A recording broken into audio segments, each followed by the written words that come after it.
देश के रुपया में खाना खाएगा, कपड़ा देगा, मेडिसिन देगा। एक दामाद है ये लोग। जल्दी जल्दी भागो, जल्दी जल्दी भागो, नहीं तो जो करना है सरकार करेगा। আমাদের জেলে 3 মাস 6 মাস 2 বছর রেখে আপনার চাল, আপনার ডাল, আপনার তেল, আপনার মাছ, আপনার ডিম, আপনার কাপড়, আপনার মেডিসিন ওদেরকে দেবো কেন? पश्चिम बंगाल में बीजेपी की सत्ता में आते ही अवैध बांग्लादेशियों के खिलाफ कार्रवाई तेज हो चली है और सरकार एक्शन मोड में नजर आ रही है। मुख्यमंत्री शुभेंदु अधिकारी ने भारत में बांग्लादेशी अवैध प्रवासियों पर निशाना साधते हुए कहा कि क्या बांग्लादेशी घुसपैठिया दामाद हैं जो भारत का खाना खाएगा, दवा लेंगे, जल्दी अपने आप बांग्लादेश चले जाएं, नहीं तो सरकार अपना काम करेगी।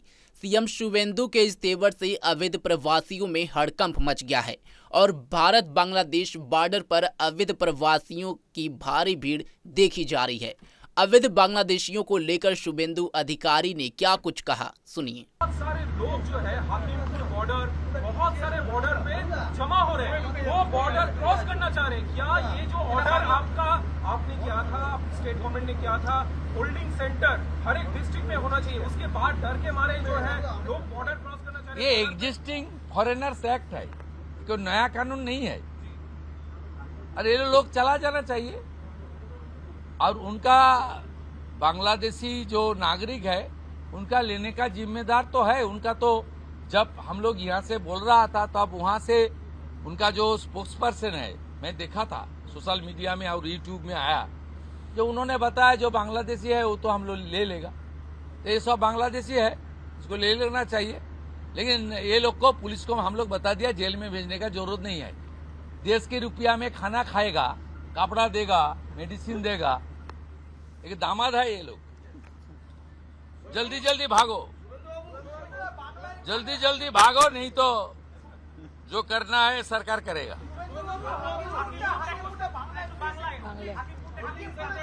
না না, আমি হাকিমপুর সম্পর্কে জানি না, আমি মিডিয়াতে দেখছিলাম, কিন্তু এটা নতুন কিছু নয়, প্রেজেন্ট অ্যাক্টই রয়েছে। এবং আমরা বলে দিয়েছি যে বাংলাদেশের অবৈধ অনুপ্রবেশকারী তাদেরকে কোর্টে পাঠানোর কোনো দরকার নেই, আইনে নেই। সরাসরি পুলিশ নেবে এবং বিএসএফ এর হাতে হ্যান্ডওভার করবে। বিএসএফ এর যা ভারত সরকার বাংলাদেশ সরকারের সঙ্গে আছে এগ্রিমেন্ট, তাতে বাংলাদেশি প্রুফ করে হ্যান্ডওভার করে দেবে। আমাদের জেলে 3 মাস 6 মাস 2 বছর রেখে আপনার চাল, আপনার ডাল, আপনার তেল, আপনার মাছ, আপনার ডিম, আপনার কাপড়, আপনার মেডিসিন ওদেরকে দেবো কেন? এটা তো ভারতীয়দেরই ক্ষতি হচ্ছে, আমাদের রাজ্যেরই ক্ষতি হচ্ছে। সেই জন্য আইনটা এতদিন ছিল ভোট ব্যাংকের স্বার্থে কেউ বা কারা ব্যবহার করেনি। আমরা ভোট ব্যাংকের বাইরে গিয়ে দেশের স্বার্থে, রাজ্যের স্বার্থে এই আইন কার্যকর করছি।